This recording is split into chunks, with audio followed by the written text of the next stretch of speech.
प्रत्येकलाई म प्रभु येशू ख्रीष्टको नाममा न्यानो हार्दिक स्वागत गर्न चाहन्छु। अनि आज हाम्रो बिचमा हाम्रो दाजु सीपी शर्मा भन्छ उहाँलाई हामीले माझमा पाउँदाखेरि हामी धेरै खुसी छौँ। उहाँको सेवाकाईद्वारा झन्डै 1400 मानिसहरूले प्रभुलाई विश्वास गरिसकेका छन् र उहाँले यसरी यो सेवाका सुरु गर्नुभएको अहिले 14 वर्ष हुँदैछ र अहिले हामी उहाँबाट यी सबै कुराहरू सुन्न बुझ्न जानेछौँ र म विश्वास गर्छु तपाईँले आजको यो सेवाको लागि पुरै समय लिएर आउनुभएको छ र हामी सबैजना आज हामीले सुन्ने बुझ्ने कुराहरूद्वारा हामी एकदमै आत्मामा दरिलो बलियो हुनेछ भन्ने कुरामा म विश्वास गर्दछु। र हाम्रो माझमा हाम्रो दाजु पास्टर सीपी शर्मा दाजुलाई अगाडि बोलाउँछु। दाजुलाई हामी ताली बजाएर स्वागत गरौँ। बाँकी समय उहाँले लिनुहुन्छ।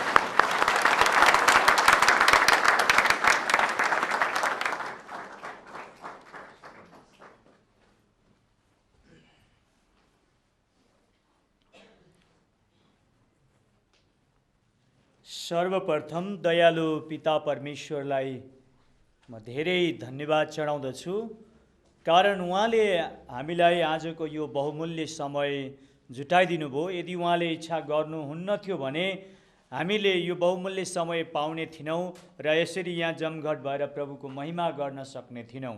र उहाँले यो शुभ अवसर दिनुभयो हामी यतिका जनहरूलाई यहाँ एकत्रित गरेर उहाँको महिमा प्रशंसा उहाँको आराधना गर्ने अनि उहाँले दिएका बहुमूल्य कुराहरू, बहुमूल्य ज्ञानका कुराहरू, बुद्धिका कुराहरू हामी एक आपसमा यसरी बाँड्ने यो मौका दिनुभएको निम्ति दयालु पिता परमेश्वरलाई म धेरै धेरै धन्यवाद चढाउँदछु। र साथै आज यहाँ उपस्थिति हुनुभएका हाम्रा आदरणीय पास्टर गुरुजनहरू र मण्डलीका अगुवाहरू अनि विभिन्न ठाउँबाट आउनुभएका प्रभु प्रेमीहरू सबैलाई प्यारो प्रभु येशूको नाममा जय मसीह। प्रभुलाई स्तुति होस्।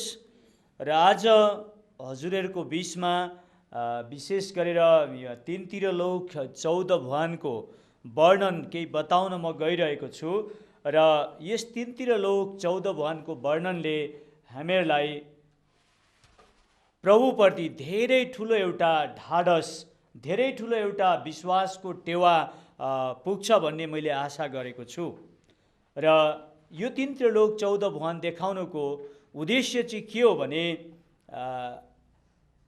यो विश्व ब्रह्माण्ड अनि स्वर्गहरू, लोकहरू परमेश्वरले कसरी सृष्टि गरेर राख्नु भएको रहेछ अनि ती सबै कुरामा परमेश्वरको प्रभुत्व अनि ती सबै कुरामा परमेश्वरको भरिपूर्णता चाहिँ के रहेछ भन्ने कुरा यसबाट हामीले बुझ्न सक्दछौँ भन्ने मैले आशा राखेको छु। र त्यो सबै कुरामा जानुभन्दा अघि हामी पवित्र धर्मशास्त्र बाइबलबाट केही कुराहरू हामी हेर्नेछौँ। बाइबलमा जेर्मिया 33 अध्यायको 3 पदमा लेखिएको छ, म पढ्दछु। मलाई पुकार र म तँलाई जवाब दिनेछु र तैँले नजानेका गहिरा र गुप्त कुराहरू म तँलाई बताउने छु। र साथै म व्यवस्थाको पुस्तक 10 अध्यायको 13 पदबाट म पढ्दछु। हजुरहरू सबैले ध्यान दिएर सुनिदिनुहोस्। व्यवस्था 10 अध्यायको 13 पददेखि 17 पदसम्म म पढ्दछु।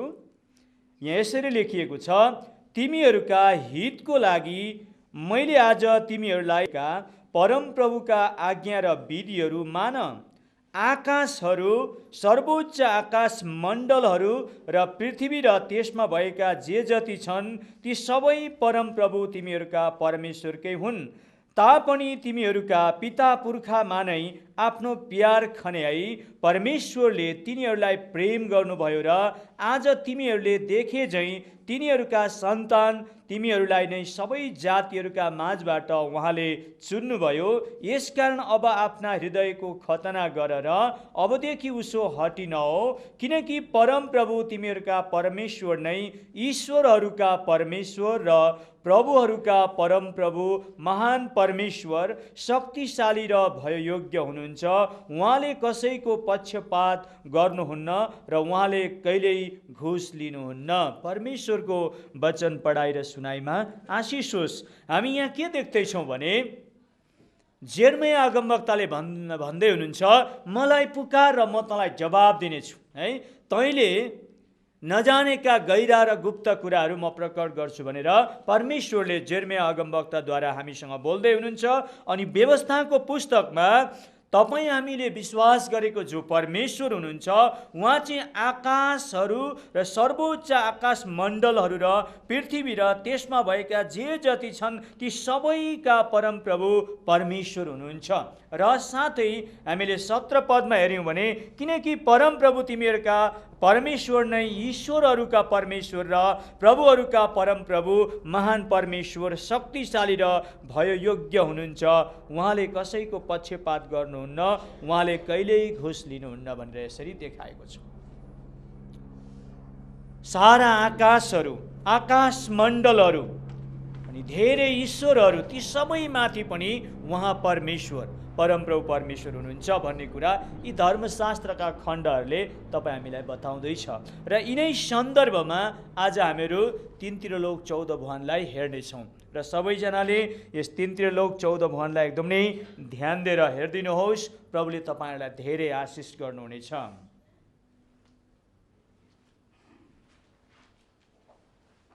अब हामी आरम्भ गर्नेछौँ र सर्वप्रथम हामी पृथ्वीलाई हेर्नेछौँ। यो पृथ्वी हो। यस पृथ्वीमा हामी मानिसहरू छौँ र यस पृथ्वीमा धेरै धर्मलाई विश्वास गर्ने मानिसहरू छन्। यहाँ तपाईँहरूले देख्दै हुनुहुन्छ यो पृथ्वीको बिचमा क्रुस पनि छ।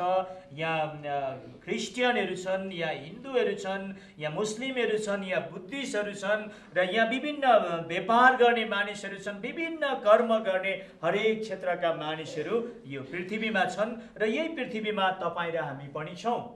यो पृथ्वी चाहिँ धर्मशास्त्रको आधारमा यस्तो एउटा ठाउँ हो यहाँ चाहिँ मानिसले एकदमै पाप कर्म मात्रै गरेर नरकमा पनि जान सक्दछ र यो ठाउँमा मान्छेले धेरै धर्म कर्म साँचो र अनि सत्यताको काम गरेर त्यो मान्छेले अनन्त जीवन पनि प्राप्त गर्न सक्दछ।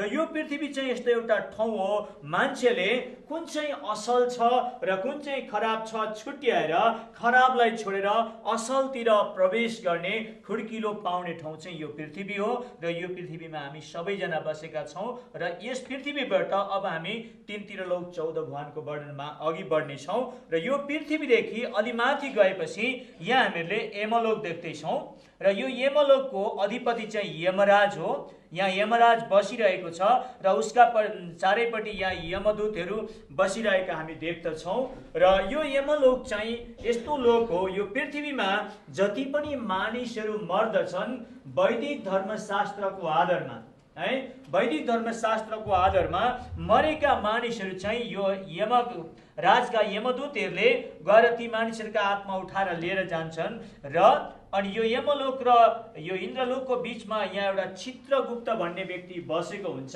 र उसले तराजु लिएर त्यहाँ जोखिरहन्छ र जति मान्छेहरू धर्मशास्त्रको विपरीतमा काम गर्दछन् अनि त्यो चित्रगुप्तले जोख्दछ र तिमीहरू चाहिँ धर्मशास्त्रको विपरीतमा काम गर्ने, पाप कर्म गर्ने, अधर्म गर्न रुचाउने, दुष्ट काम गर्न रुचाउने हो र तिमीले जति पनि अधर्म र पाप कमाएका छौ तिमीहरू चाहिँ यो नरकमा जानुपर्छ भनेर यहाँ विभिन्न प्रकारका यी नरकमा ताड्ना दिने ठाउँहरू छ र त्यो नरकमा तिनीहरू दुःख कष्ट पीडा र ताडनाहरू भोग्नको निम्ति त्यहाँ जानु पर्दछ।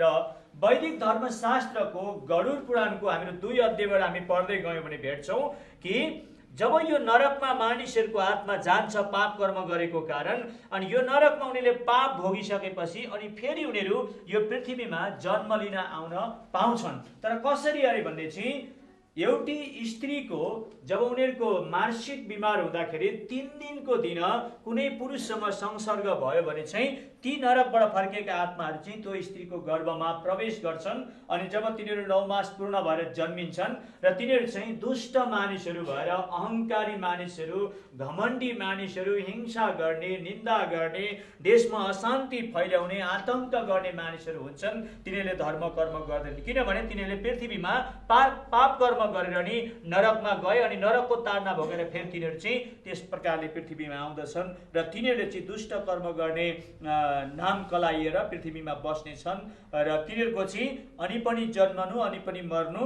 अनि पनि गएर गर्भतिर पर्नु भन्ने कर्ममा तिनीहरू सधैँभरि नै लागिराख्नु पर्दछ। र त्यो यमलोक कटेर हामी गएपछि यहाँ इन्द्रलोक भनेर छ, यो इन्द्रलोकमा हामी पुग्नेछौँ। र यो इन्द्रलोक चाहिँ कस्तो खालको लोक हो भने यो इन्द्रलोकको अधिपति चाहिँ इन्द्र आफै नै हो। र यहाँ चाहिँ इन्द्रलोकमा अप्सराहरू अनि संसारमा धर्म कमाएर दान पुण्य तीर्थ व्रत कमाएर उनीहरू चाहिँ इन्द्रलोकमा गएका हुन्छन्। त्यो चित्रगुप्तले यहाँ जोग्छ र लौ तिमीहरू चाहिँ दान गर्ने व्यक्ति रहेछौ, पुण्य गर्ने व्यक्ति रहेछौ, तीर्थ गर्ने व्यक्ति रहेछौ, व्रत गर्ने, परोपकार गर्ने अनि समाज सेवा गर्ने राम्रा व्यक्ति रहेछौ। अब तिमीहरूको पुण्यको फल भोग्न चाहिँ तिमीहरू इन्द्रलोकमा जाओ भनेर अनि त्यो इन्द्रलोकमा ती धर्मी मान्छेहरू जान्छन् जो पृथ्वीमा तिनीहरूले धर्म कमाएका थिए ती त्यहाँ जान्छन्। र यहाँ गएर तिनीहरूले आफ्नो धर्मको फल कतिसम्म भोग्नु पर्दछ, उनीहरूको त्यो धर्म कमाएको एउटा हिसाब हुन्छ। तैँले जति धर्म कमाइरहेछस् यो धर्मले त त्यहाँ 3 वर्ष बस्न सक्छस्, 10 वर्ष बस्न सक्छस्, 50 वर्ष 100 वर्ष बस्न सक्छ। त्यसलाई अवधि दिएको हुन्छ र त्यो धर्मको फल अनुसार तिनीहरू त्यो अवधिभरि त्यहाँ बस्छन्। अनि फेरि तिनीहरू त्यो जब उनीहरूको धर्मको फल सकिन्छ अनि फेरि तिनीहरू चाहिँ पृथ्वीमा आउनु पर्दछ।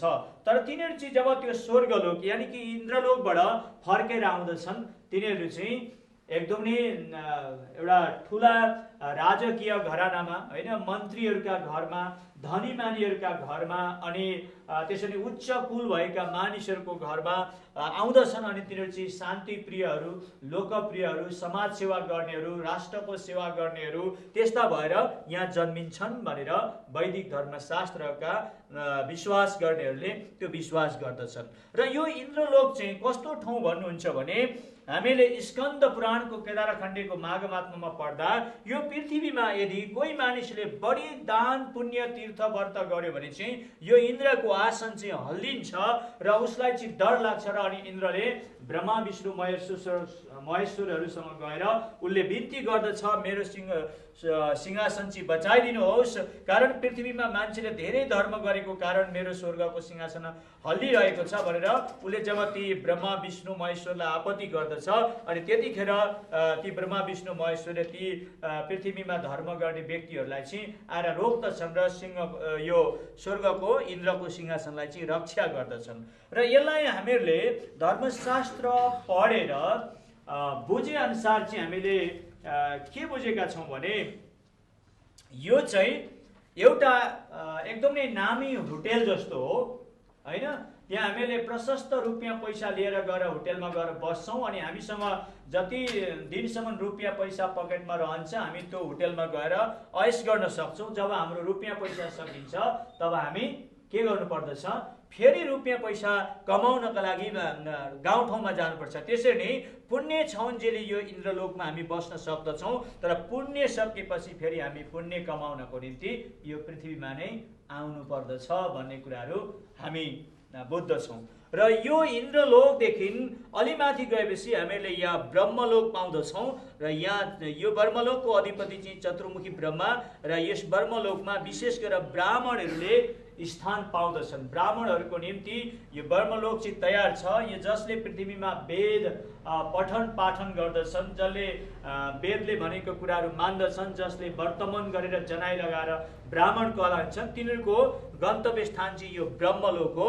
र यहाँ चाहिँ जति पनि ब्राह्मणहरू छन् तिनीहरू गएर ब्रह्मलोकमा बस्दछन्। तर यो ब्रह्मलोक वैदिक धर्मशास्त्र अनुसार अनन्तको लोक होइन। वैदिक धर्मशास्त्रले 4 किसिमका प्रलय छन् भन्छ। एउटा चाहिँ क्षीण प्रलय, एउटा चाहिँ दिन प्रलय, अनि एउटा चाहिँ नैमित्त प्रलय, अनि एउटा चाहिँ महाप्रलय। त जब महाप्रलय आउँछ अनि यो ब्रह्मलोक पनि नाश हुन्छ भनेर भन्छन्। र यो ब्रह्मलोकको वर्णन यस प्रकारको छ।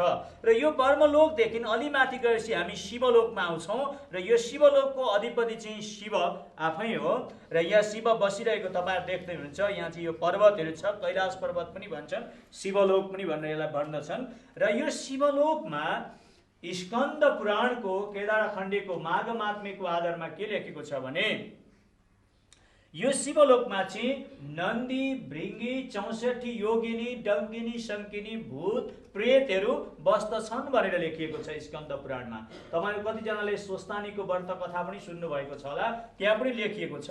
र ती सबै नन्दी, भृङ्गी, 64 योगिनी, भूत, प्रेत सबैको नायक चाहिँ गणेशले गर्दछ र उसलाई गणनायक पनि भनेको कुराहरू हामी पाउँदछौँ। र यो चाहिँ शिवलोक हो। यहाँ चाहिँ शिव, पार्वती अनि गणेश बसेको छ। र जतिजना पृथ्वीमा शिवका भक्तहरू छन्, जसले चाहिँ अब उनीहरूले जान्ने अवस्थादेखि मृत्यु हुनेसम्मसम्म जसले शिवको पूजा गर्दछ, तिनीहरू पृथ्वीबाट मरेपछि तिनीहरूको आत्मा चाहिँ यहाँ चित्रगुप्तमा जान्छ र अनि चित्रगुप्तले जब हिसाब गरेपछि शिवलोकमा पठाउँछ र ती शिवलोकमा पुगेका आत्माहरू चाहिँ त्यहाँ ती भूत, प्रेत, नन्दी, भृङ्गी, 64 योगिनी, डङ्किनी, शङ्किनीहरूसँग बस्नु पर्दछ है, बस्नु पर्दछ। त्यहाँ शान्ति अनि आनन्द, मुक्ति भन्ने कुराको अनुभव हुँदैन। किनभने एक दिन पार्वतीले शिवलाई सोधेको छ महेश्वर तन्त्र उपनिषदमा, हे शिव, तपाईँ त 3 त्रिलोक 14 भुवनको मालिक हुनुहुन्छ, तर तपाईँको यो माझको जो आँखो छ, यहाँ माझको आँखो छ, यो आँखो सधैँ तपाईँ चिप्लिरहनुहुन्छ अनि तपाईँले हातमा चाहिँ माला लिएर जप गर्नुहुन्छ। कसको जप गर्नुहुन्छ भनेर पार्वतीले शिवलाई सोद्धा शिवले भन्छन्, लौ पार्वती, तिमीले त एकदमै एउटा के भने अर्थपूर्ण एउटा गम्भीर प्रश्न मलाई गर्यौ। यो कैलाश पर्वतमा त्यो अमर कथा भन्न मिल्दैन। त्यस कारणले गर्दा हामी चाहिँ द्रोणाचल पर्वतमा जाउँ भनेर ती पार्वतीलाई त्यो कैलाश पर्वतबाट लिएर यता द्रोणाचल पर्वततिर गएर एउटा गुफामा बसेर उनले कसको जप तप गर्दथे तिनको बारेमा कथा भनिरहेको हामी सुन्दछौँ। त्यो कैलाश पर्वतमा चाहिँ किन नभनेको अरे भन्दा ती भूत प्रेतले चाहिँ त्यो अमर कथा जो पूर्ण परमात्मा ब्रह्मा परमेश्वरको कथा चाहिँ सुन्नु हुँदैन भनेर अनि त्यहाँ लगेको कुराहरू हामी पाउँदछौँ। र शिवलोक भनेको चाहिँ त्यस्तै हो। यो पनि महाप्रलय हुँदाखेरि चाहिँ एक दिन नाश हुन्छ भन्ने कुराहरू हामी वैदिक धर्मशास्त्र र अक्षरातीतको परिचय भन्ने पुस्तकबाट हामी पाउँदछौँ। र यो शिवलोकको यतापट्टि यहाँ तपाईँहरूले देवीलाई देख्दै हुनुहुन्छ र यो चाहिँ द्रोणाचल पर्वत पनि भन्दछ। र यहाँ चाहिँ जति पनि पृथ्वीमा नवदुर्गा भवानीहरू भन्ने, सप्तशती भन्ने, कालीहरू भन्ने जति पनि देवीहरू छ, ती देवीहरूको स्थान चाहिँ यो शिवलोकदेखि उतापट्टि जो देवीहरू बसेको ठाउँ यो द्रोणाचल पर्वत हो, यहाँ हो। र जतिजना मानिसहरूले देवीको पूजा पाठहरू गर्दछन् तिनीहरूको आत्मा चाहिँ यो द्रोणाचल पर्वतमा पुग्छन्। तर द्रोणाचल पर्वतमा देवीहरूबाट पुगेर उनीहरूले मुक्तिको अनुभव गर्न सक्दैनन्। तर तिनीहरूले फेरि पनि मुक्ति चाहिँ कसरी पाउनुपर्छ भनेर गायन्तीयम सामगा भन्नुपर्छ चाहिँ सधैँभरि तिनीहरूले गाइराख्नु पर्दछ भनेर बताएको छ है। र यो तपाईँहरूले शिवलोकको वर्णन देख्नुभयो। र यो पनि महाप्रलय हुँदा नाश हुँदछ। र शिवलोकदेखि अलि माथि जाँदा तपाईँहरूले यहाँ विष्णुलोक देख्दै हुनुहुन्छ। यो विष्णुलोक चाहिँ यसको अधिपति चाहिँ विष्णु आफै हो। र यहाँ लक्ष्मी अनि विष्णुका भक्तहरू यो ठाउँमा बस्दछन्। र साथै यो पृथ्वीमा राधा वल्लभी सम्प्रदाय भन्ने छ, एउटा वैष्णव सम्प्रदाय, अनि एउटा गौडिया सम्प्रदायहरू पनि छ। ती राधा वल्लभी सम्प्रदायलाई विश्वास गर्ने मान्छे र ती गौडिया सम्प्रदायलाई विश्वास गर्ने अनि विष्णु लक्ष्मीको पूजा गर्ने व्यक्तिहरू चाहिँ विष्णु भक्तहरू चाहिँ यो ठाउँमा गएर बस्दछन्।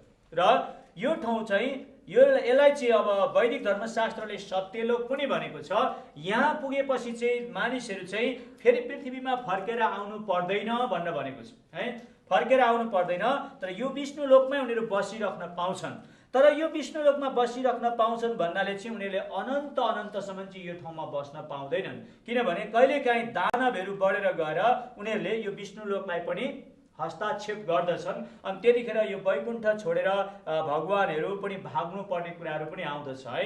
र त्यसले गर्दाखेरि यो अनन्तको ठाउँ चाहिँ होइन, तर यहाँ 1000 वर्ष 10,000 वर्ष त्यसरी पनि बस्न सकिन्छ भन्ने वैदिक धर्मशास्त्रलाई विश्वास गर्ने विद्वानहरूको र धर्मशास्त्रको विचारहरू छ।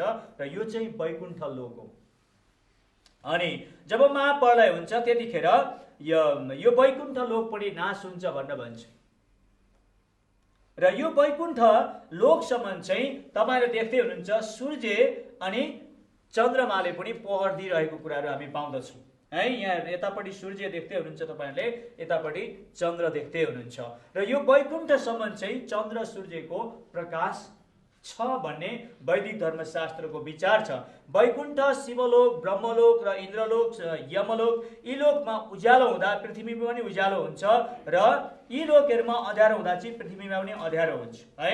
र त्यसले गर्दाखेरि यो पृथ्वीमा मृत्यु घट्ने सम्भव छ र त्यसै यी लोकहरूमा पनि मृत्यु घट्ने सम्भव छ। लडाईँ झगडा, विभिन्न प्रकारको अत्याचारहरू यी लोकहरूमा पनि हुन्छ र त्यसकारणले गर्दा यहाँ जति पनि भगवानहरू तपाईँहरू देख्दै हुनुहुन्छ सबैले आफ्ना आफ्ना शस्त्र अस्त्र धारण गरेर बसेका छन्। किनभने जहाँ शस्त्र अस्त्र धारण गरिन्छ त्यहाँ लडाईँ झगडा, मारपिट, हत्या अत्याचार हुने सम्भव हुन्छ। र यो वैकुण्ठसम्म चाहिँ चन्द्र सूर्यले प्रकाश गर्छ र यो वैकुण्ठदेखि यी तलका यी सबै लोकहरू चाहिँ पृथ्वीमा जस्तो किसिमको सम्भव छ त्यस्तै त्यहाँ पनि हुन्छ। तर पृथ्वीमा चाहिँ छोटो अवधि हुन्छ, यो यी माथिमा चाहिँ अलि लामो लामो अवधि हुँदै जान्छ। जस्तै पृथ्वीमा मान्छे 70-80 वर्ष बाँच्छ भने यमलोकमा 200-250, इन्द्रलोकमा 400-500, ब्रह्मलोकमा त्यसरी 1000, शिवलोकमा 1000, विष्णुलोकमा 10,000 वर्ष पनि हुन सक्छ भन्ने वैदिक धर्मशास्त्रको विचारहरू छ। र यो चन्द्र सूर्यदेखि माथि तपाईँहरूले यहाँ 7 शून्यलाई देख्दै हुनुहुन्छ। यो 7 शून्य भनेको चाहिँ 7वटा आकाशहरू छन् र यो 7वटा आकाश चाहिँ कस्ता भन्दा नीलो आकाश है, हरियो आकाश, पहेँलो आकाश, रातो आकाश, कालो आकाश, बैगुने रङको आकाश र सुन्तोले रङको आकाश है। र 7वटा आकाशहरू यो वैकुण्ठदेखि माथि राखिएको छ। र यो 7वटा आकाश चाहिँ किन राखेको भन्दा वेद विज्ञानले भन्छ कि यो चन्द्र सूर्यको प्रकाश चाहिँ पूर्ण रूपले वैकुण्ठदेखि तल पृथ्वीसम्म चाहिँ पूर्ण रूपले प्रकाश आओस् र सबैले उज्यालो पाउन् भनेर चाहिँ यी 7वटा आकाश चाहिँ ती चन्द्र सूर्यको प्रकाशलाई उँभोतिर जान नदिकन सम्पूर्ण प्रकारले तल पठाउनको लागि राखिएको हो। र यी चाहिँ 7 शून्यहरू हुन् र यी 7 शून्य एउटादेखि अर्को शून्य बेग्ला बेग्लै रङका शून्यहरू छन् र यी शून्यहरूले चाहिँ पृथ्वीमा चन्द्र सूर्यको प्रकाशलाई चाहिँ एकदमै राम्रो प्रकारले त्यो टर्च लाइटको त्यो बल्बको पछाडि त्यो बाटीले त्यो फोकस चाहिँ पर पुर्याए जस्तै त्यो ल्याउँछ भन्ने वेद विज्ञानको विचारहरू छ। र यो 7 शून्यदेखि तल जो विष्णुलोक, शिवलोक, ब्रह्मलोक, इन्द्रलोक, यमलोक र यो जुन पृथ्वी छ यहाँसम्म चाहिँ पहिलो लोक र तपाईँहरूले 5वटा भवन देख्दै हुनुहुन्छ। 1 2 3 4 5वटा भवनहरू देख्नुहुन्छ। यसलाई चाहिँ पहिलो लोक, 3 लोक 14 भवन भनेकोमा तपाईँले पहिलो लोक र 5वटा भवनहरूलाई देख्दै हुनुहुन्छ। र यो 7 आकाशदेखि हामी अलि माथि गयो भने एउटा आद्यकरण भन्ने ठाउँ पाउँदछौँ। र यो आद्यकरणको अधिपति चाहिँ सत्यनारायण भगवान हो भन्ने वैदिक धर्मशास्त्रको विचार छ। र यो आद्यकरण भन्ने ठाउँमा चाहिँ तपाईँले यहाँ चारैपट्टि एउटा अँध्यारो देख्नुहुन्छ र अँध्यारो छ कारण यहाँ चन्द्र सूर्यको प्रकाश पनि छैन अनि माथि कहीँबाट पनि यो ठाउँमा प्रकाश आउँदैन र यो चाहिँ सत्यनारायण बस्ने ठाउँ हो र यो ठाउँमा चाहिँ अन्धकार छ। र आज यो संसारमा जति पनि मानिसहरूले सत्यनारायणको व्रत गर्दाखेरि उनीहरूले दिउँसो गर्दैनन्, यो चाहिँ तारा उदाएपछि गर्नुपर्दछ भनेर राति सत्यनारायणको पूजा गर्दछन्। रातभरि सत्यनारायणको पूजा कथाहरू भएर रात बिताउँदछन् किनभने त्यहाँ चाहिँ उज्यालो छैन, त्यहाँ चाहिँ अन्धकार रातै रात मात्रै छ। र अनि अर्को कुरो चाहिँ यो आद्यकरणमा को जान्छन् भन्दा चाहिँ यो पृथ्वीमा जति मानिसहरूले सत्यनारायण भगवानको पूजा पाठ गर्दछन् र श्री वैष्णवहरू छन् जसलाई चाहिँ रामानुज सम्प्रदाय पनि भन्छ, तिनीहरूको पनि यो गन्तव्य स्थान हो। तिनीहरूको आत्मा चाहिँ मरेपछि यहाँ जब चित्रगुप्तले त्यो इन्साफ गर्दछ र त्यसको पछाडि चाहिँ ती सत्यनारायणको पूजा गर्ने भक्तहरू र श्री वैष्णवहरूका आत्माको गन्तव्य स्थान यो हो। तर यसलाई पनि वैदिक धर्मशास्त्रले अनन्तको स्थान हो भनेको छैन। यहाँ गएपछि अन्धकार मात्रै छ। अन्धकारमा गएर आत्माहरूले त्यहाँ कुनै किसिमको ज्योति प्रकाश शान्ति आनन्द नभएको कारण तिनीहरू अन्धकारमा नै ती बसिराख्नु पर्दछ। तर जब महाप्रलय आउँछ त्यो पनि नष्ट भएर जान्छ भनेर बताएको छ। र यो चाहिँ आद्यकरण सत्यनारायण भगवानको ठाउँ हो। र त्यसको माथि तपाईँहरूले यहाँ अष्टावरण देख्दै हुनुहुन्छ। अष्टावरण भनेको चाहिँ यहाँ 8वटा आवरणहरू छन् र यी आवरणहरूको नाम म तपाईँलाई अलिकति बताइदिन मन पर्यो। पहिलो आवरणलाई चाहिँ वैदिक धर्मशास्त्र अनुसार चाहिँ के भनेको छ भने बुद्धि रूप राजस अहङ्कार आवरण भनेको छ है। र त्यसको पछि हामी गयौँ भने फेरि अर्को हामी आवरणको नाम भेट्दछौँ। त्यो आवरण चाहिँ पृथ्वीका आवरण भनेर भनेको छ। पृथ्वीको आवरणदेखि अर्को आवरणलाई जब हामी हेर्दछौँ जलका आवरण भनेको छ। जलको आवरणदेखि जब अलि माथि जान्छौँ अग्निको आवरण भनेको छ।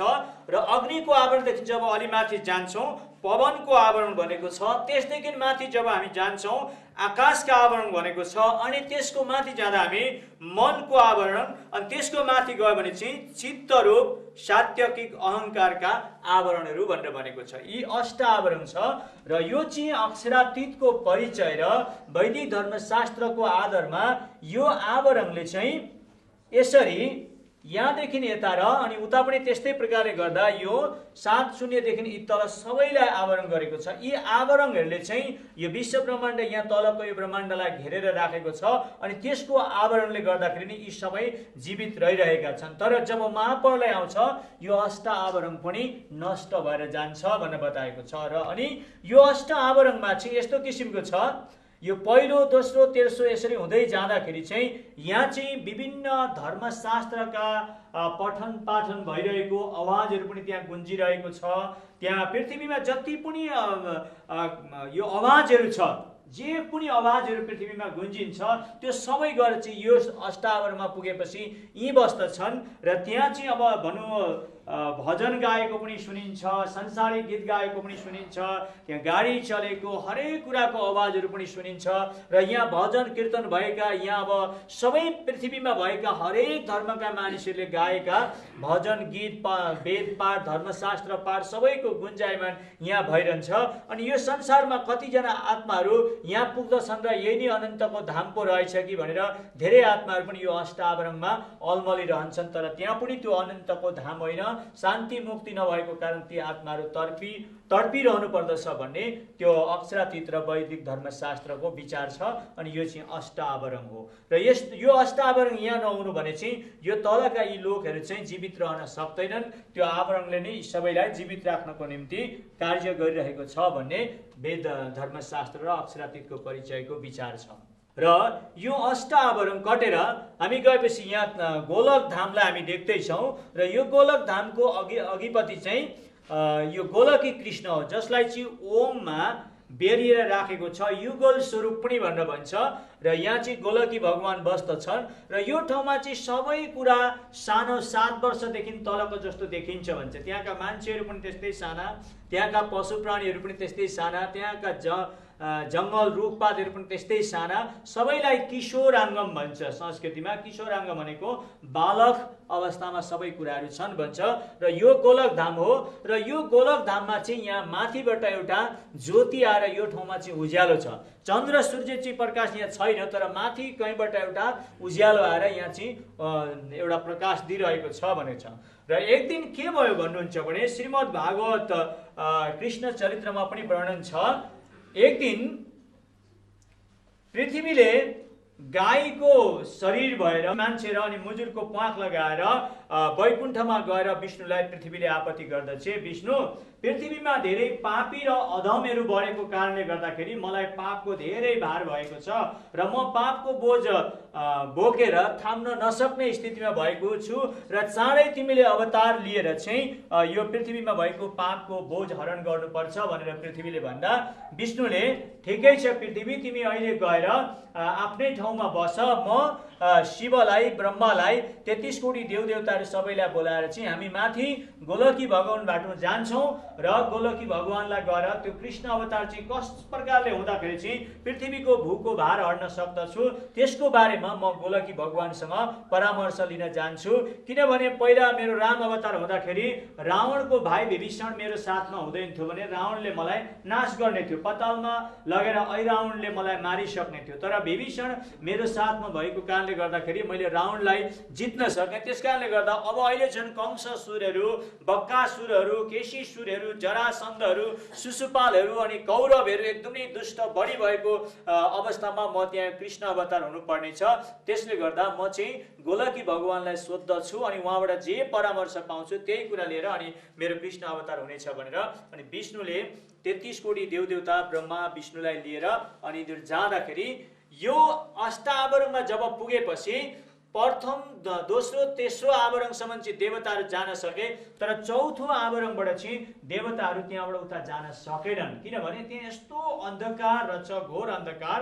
त्यो अन्धकारलाई चाहिँ जितेर उनीहरू जान नसक्ने स्थिति भएपछि अनि सबै देवताहरूले विष्णुलाई आपत्ति गरे, विष्णु अब हामी त्यहाँ जान सक्दैनौँ, अब के उपाय गर्ने हो भन्दा अनि विष्णुले गरुडलाई भन्छ र गरुडले चाहिँ आफ्नो रूप ठुलो एउटा पर्वत जस्तो बनाएर ती शिवलाई, ब्रह्मालाई, 33 कोटी देवदेवता सबैलाई आफ्नो शरीरमा उनीहरूका वाहनहरू सहित बोकेर जाँदछ। तर जब चौथो पाँचौं आवरणमा पुगेपछि अनि गरुडले पनि भन्छ, होइन विष्णु, म अगाडि कहाँ पुगेर कता ठोकिने हो थाहा छैन र मलाई केही एउटा पथ देखाउनको लागि उपाय गर्नु पर्यो भन्दा विष्णुले उसका हातमा भएको सुदर्शन चक्र गरुडको अगाडि जान दिँदा चाहिँ कोटी सूर्यको तेज जस्तो बनाएर पठाउँदाखेरि जब यो 7औं आवरणमा सुदर्शन चक्र पुग्दाखेरि चाहिँ जुनकिरीको बत्ती जस्तो मात्रै तेज दियो अरे। कोटी सूर्यको चन्द्र भएको तेज भएको, प्रकाश भएको है, कोटी सूर्यको तेज भएको सुदर्शन चक्र चाहिँ त्यहाँ पुग्दा जुनकिरीको बत्ती जस्तै मात्रै भयो र त्यो धिप धिप बल्दै गरेको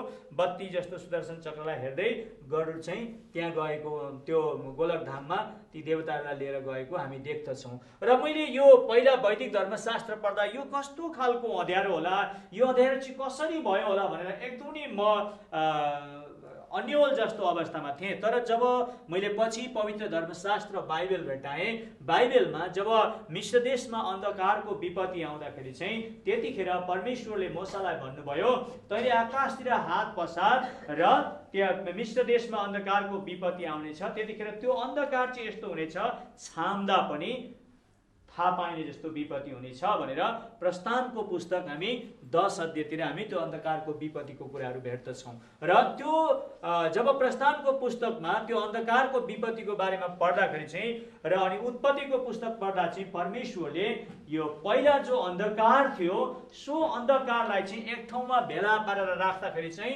त्यो कोटी सूर्यको तेज जस्तो भएको सुदर्शन चक्रलाई पनि जुनकिरीको बत्ती जस्तो पार्ने चाहिँ त्यो अन्धकार त्यहाँ रहेछ। किनभने त्यो अन्धकार चाहिँ छाम्दा पनि भेटिने जस्तो रहेछ भन्ने कुरा मैले बुझेँ। र जब ती ब्रह्मा विष्णु महेश्वर 33 कोटी देवदेवताहरू यो गोलकधाममा पुगे तब उनीहरूले गोलकी भगवानलाई उनीहरू आएको उद्देश्यहरू बताउँदछन्। र अब त्यतिखेर विष्णुले भन्छ, मेरो अब कृष्ण अवतार हुनेछ, पृथ्वीमा दानवहरू सुर असुरहरू बढेका छन्, तिनीहरूलाई मैले कस प्रकारले जितेर पृथ्वीको भूको भार हर्ने हो गोलकी भगवान त्यो सोध्न म आएको र मलाई अब त्यसको बारेमा ज्ञान दिनु पर्दछ भनेर सोद्धा यो गोलकी भगवानले ती ब्रह्मा विष्णु महेश्वर 33 कोटी देवतालाई भन्छन्, ठिकै छ तपाईँहरू यहाँ आउनुभयो, राम्रै कुरा हो, तर म पनि तपाईँहरूको विषय लिएर पूर्ण परमात्मा पारब्रह्मसँग प्रार्थना गरेर सोध्छु, उहाँबाट जे जवाब आउँछ म तिमीलाई पछि बताइदिनेछु, अहिले चाहिँ तिमीहरू फर्केर जाऊ भन्दा त्यतिखेर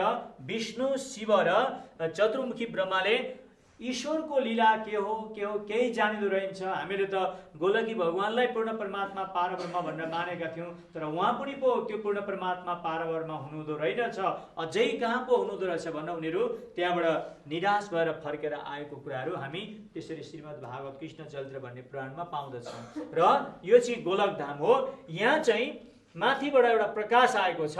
अनि त्यतिखेर यो गोलकी भगवानले विष्णुलाई भन्छ, विष्णु म चाहिँ एउटा प्रतिबिम्ब मात्रै हुँ, माथिबाट कसैले मलाई प्रतिबिम्ब गरिरहेको छ, तर जुन दिन त्यो माथि मलाई प्रतिबिम्ब गरेको स्विच चाहिँ अफ हुन्छ त्यतिखेर यो गोलकधाम र हामी सबै नै यहाँबाट हराउँदछौँ है, अल्पिनु पर्दछ भनेपछि अनि तिनीहरू फर्केर आए। र यो गोलकधामदेखि अलि माथि गएपछि हामीले यहाँ सुमङ्गला शक्ति भन्ने एउटा शक्तिलाई यहाँ बसिरहेको हामी देख्दछौँ। यो सुमङ्गला शक्ति भनेको चाहिँ यहाँ तल जति पनि देवीहरू थिए यी सबै देवीहरू कि सर्वश्रेष्ठ आमा भनेर चाहिँ सबैकी आमा आदि शक्ति भवानी भनेर चाहिँ यो सुमङ्गला शक्तिलाई बताएको छ। र यो सुमङ्गला शक्ति चाहिँ यति साह्रो शक्तिशाली एउटी देवी हो भनेको छ। उसले विश्व ब्रह्माण्डलाई तोरीको दाना तुल्य बनाएर उसले यसरी चेपेर राख्न सक्दछ। यो यति साह्रो शक्तिशाली यो सुमङ्गला शक्ति हो।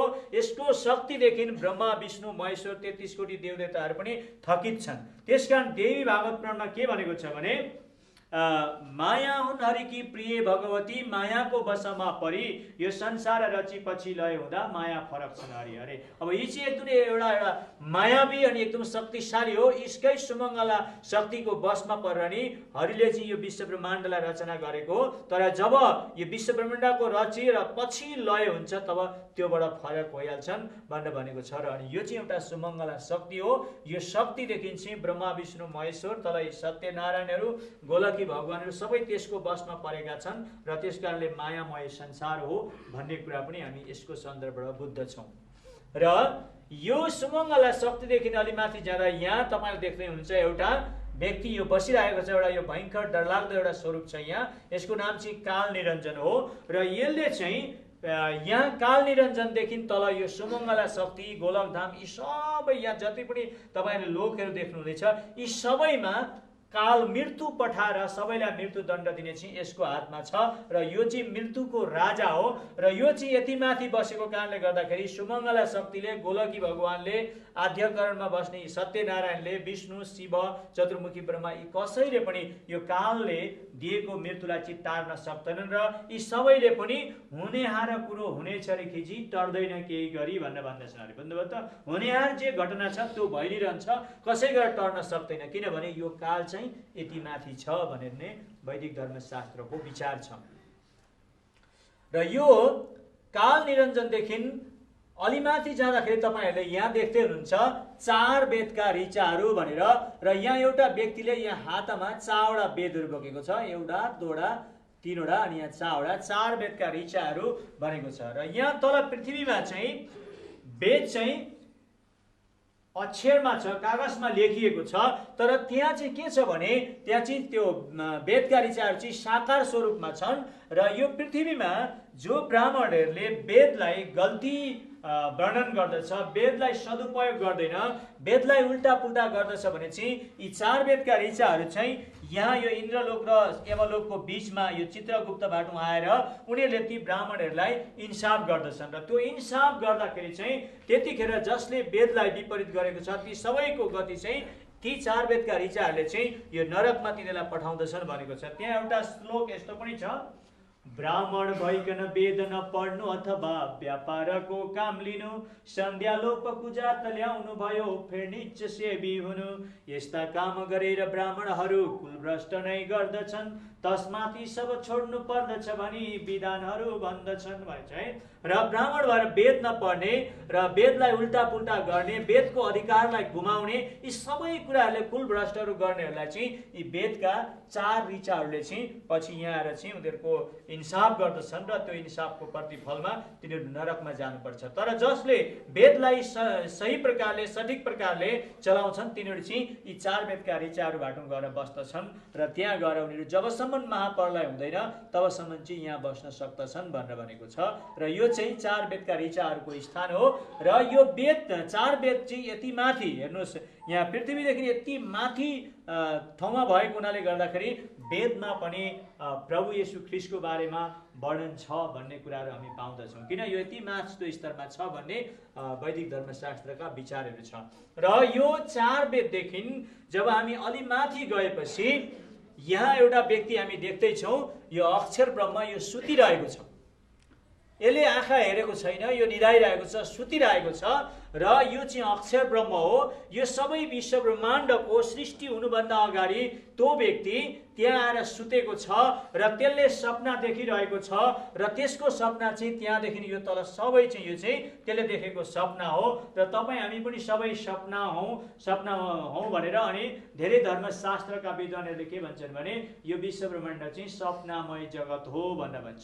एउटा इसाईहरूले गीत पनि गाउँछन् विश्वासीहरूले, सपना हो संसार दुःखको सागर पापको भारी बोकेर कहाँ जाने हो भनेर भन्छन्। र यो चाहिँ सपनामय जगतको सबै कार्य गर्ने चाहिँ यो अक्षर ब्रह्म हो। यहाँ सुतिरहेको छ र यसले सपना देखिरहेको छ र त्यहाँदेखि यो तल चाहिँ सबै सपनामय हो, त्यसकै सपनामा सबै पर्दछन् भन्ने वेद विज्ञान र वेद धर्मशास्त्रको विचार छ।